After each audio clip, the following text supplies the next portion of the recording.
Hello everyone, welcome to History on a Hog. I'm your host, Captain Boss. Well, by now many of you know of my intense interest in pre-Columbian theories about Middle-aged Europeans visiting North America long before Columbus officially discovered it in 1492. There have been many theories that suggest that perhaps the Vikings, or ancient Irish Celtic monks, or members of the Catholic warrior monk sect, the Knights Templar, may have made landfall on the Atlantic shores of North America a century or more before Columbus. I am absolutely fascinated by the subject. So much so that I have done several episodes on this very topic. In fact, my very first series was about the Westford Knight, a Knights Templar who perhaps died in Massachusetts in 1398. And then 2 episodes about the Newport Tower mystery and the potential connections of Vikings or Knights Templar involved in the construction of the tower, way before Columbus. So while I was riding around southern New Hampshire earlier this year, I came across this tourist road sign and stumbled upon this place, America's Stonehenge. I couldn't resist the bait, so I decided to look into it. This place was known for many years as the roadside attraction Mystery Hill in Salem, New Hampshire. It includes mysterious rock formations, several man-made caves and chambers, and stone walls that stretch across this hilltop.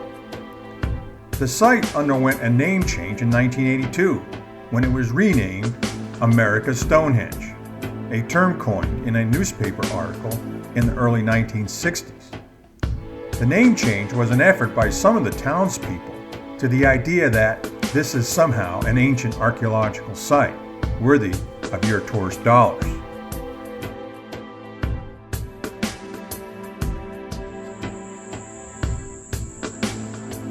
The origin and purpose of the structures have been hotly debated among scholars and amateur historians, including me, for years. And there are many possible theories, some of which are way out there. I'll be taking a look at each of these theories and will attempt to answer the question of who built this place.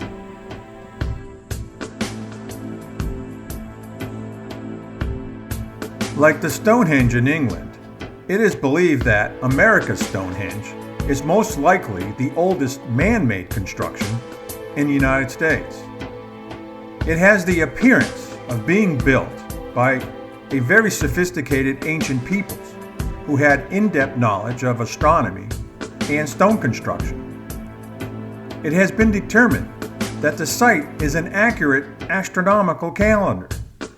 It was, and still can be used, to determine specific solar and lunar events during the year.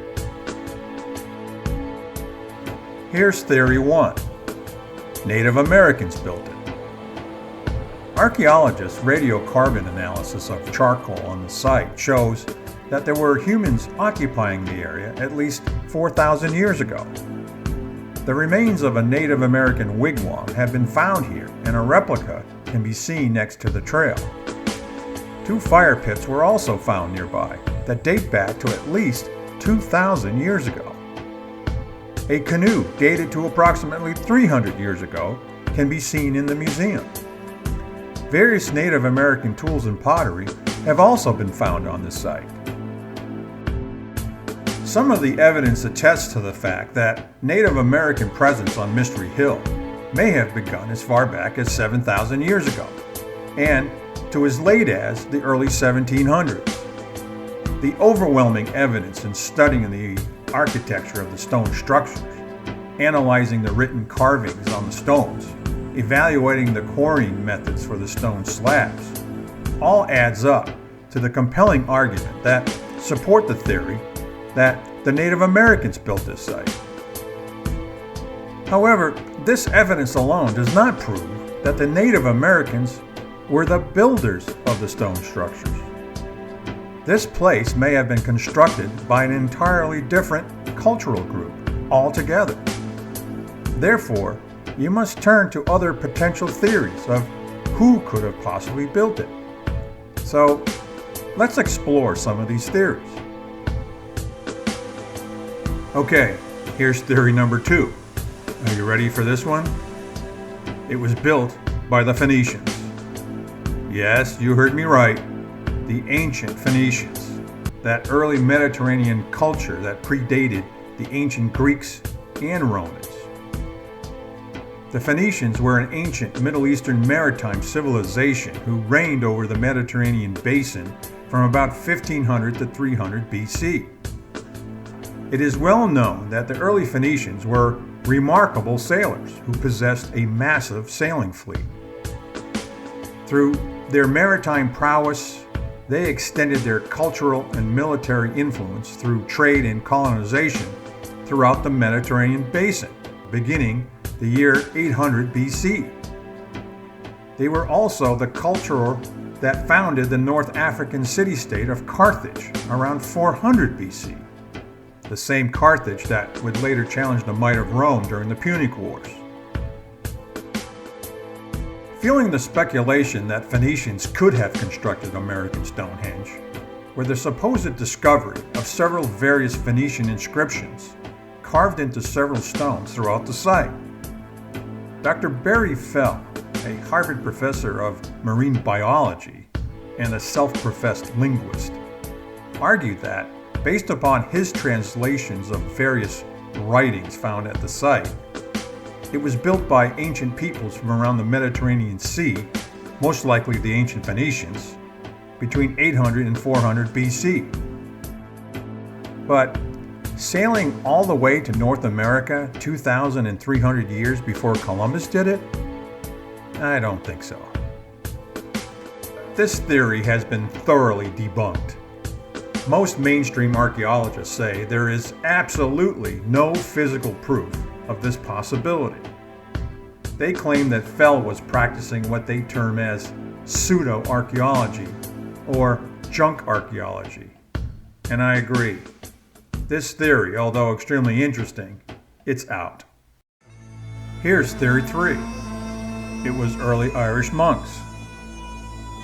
The myth that Irish people came to North America spawned from a story about an Irish priest named Saint Brendan, who was said to have sailed to North America in the late 500s or early 600s. He's also referred to as Brendan the Navigator, Brendan the Voyager, or Brendan the Bold.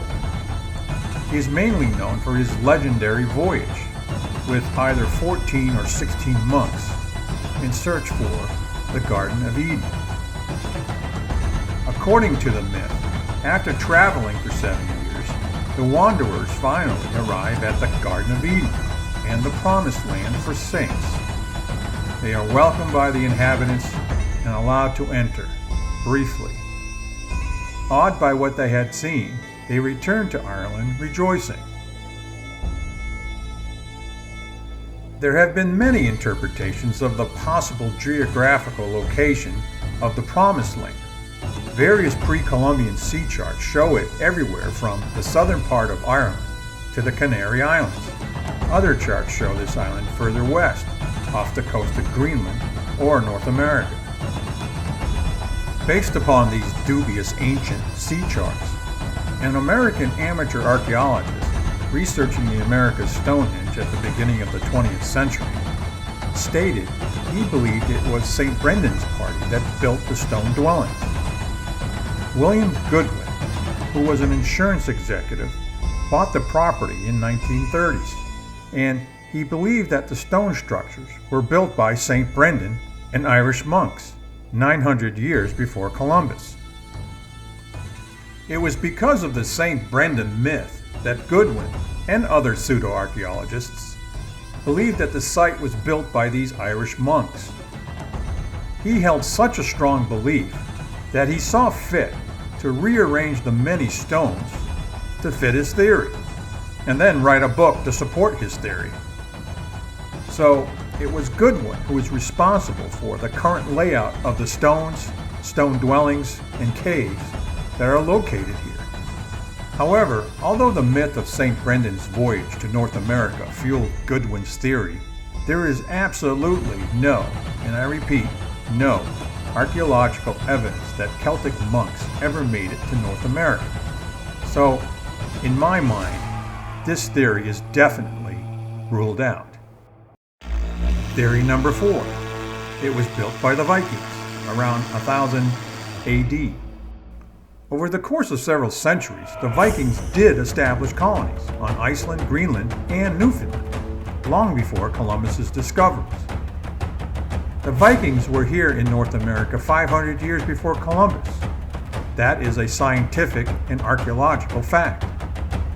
So, in my opinion, the Vikings could have easily come to this spot in Salem, New Hampshire during one of these foraging expeditions, and might have constructed these structures as a long-term encampment for their expedition members. But the construction methods and layout of America's Stonehenge does not fall in line with the construction methods of the Vikings. There is no archaeological proof or findings at America's Stonehenge that would support the Viking theory. So, the Viking theory is ruled out. And here's theory number 5, my favorite. It was built by the Knights Templar. I know, the Knights Templar in America again. I've done 2 History on a Hog series dealing with this subject, the Westford Knight and the Newport Tower mystery. For a long time, I have held the belief that 14th century European Knights Templar sailed to eastern North America at least 100 years before Columbus's voyage in 1492. It is my belief that after the massacre and destruction of the Knights Templar Order in 1307, survivors moved the Templar treasure to northern Scotland and into the care of a Prince Henry Sinclair. Sinclair made the decision to move the treasure to a secret location that was known to him, but was not known by any other European king. He would have the treasure moved to eastern North America, most likely to an island off present-day Nova Scotia. You may have heard of it, Oak Island. In my Westford Knight series, I speculated that while most of his men were busy burying the Templar treasure on Oak Island, Sinclair set out to explore the immediate area of eastern North America in order to seek out and exploit potential wealth of the native population. And in the course of this exploration, the Templar party came upon this location on Mystery Hill and built an encampment as a base of operations for further exploration. I am not alone in this theory. Some other amateur historians have held a similar belief. But as much as I would love to have artifacts and archaeological evidence found to support the Knights Templar connection theory, no such evidence has ever been found at America's Stonehenge. No Templar artifacts, no Templar carvings, no Templar connection, period. So reluctantly, this theory is also ruled out. Regarding the site's stone structures, the furthest back archaeologists stretch is roughly 400 years ago to early colonial settlers or Native Americans. In the hundreds of thousands of hours dedicated to archaeological surveys here, researchers have not found even a single artifact that indicates any pre-Columbian presence of Europeans here. The most likely theory is theory number 6, the Pattee theory. This theory was originally proposed in 1939 by Hugh Hennigan, a curator with the Harvard University's Peabody Museum. Hennigan claimed the entire site was built by Jonathan Pattee, who resided on the property between 1825 to 1849. The existing ancient stones were moved and rearranged in order for Pattee to build a house on the existing ruins. This theory, and Goodwin's rearrangement process in the 1930s, remains the official explanation for the conservative professional archaeological community as to why these stone structures exist as they do today. It is the simplest and therefore the most logical explanation. Getting back to who originally built this place, archaeological evidence proves that this was an ancient Native American stone quarry, and perhaps later a ritual site to distinguish the change in the sun angles and growing seasons during the course of the year. There is general agreement on this. Tools and artifacts found are distinctly Native American, to be at least 1,000 years old. So, in the opinion of many who have studied these stones, it was ancient Native Americans that built this place. So in the end, I guess it's not pre-Columbian after all. It is most likely an ancient rock formation that was probably used by early Native Americans as a holy place, and later by early English colonist farmers as cold storage, and then finally it was manipulated by the 19th century American farmer, Pattee. But if you're like me, I don't expect people who believe to quit believing that ancient European travelers settled North America before Columbus's arrival in 1492. I know I won't quit believing. Well, I hope you enjoyed the episode and learned some things. I found the story incredibly fascinating, and what I found out just further fuels my interest in possible pre-Columbian visits to North America by early Europeans. So, I'll keep looking. Until next time, ride safe. And I'll see you on the next episode of History on a Hog.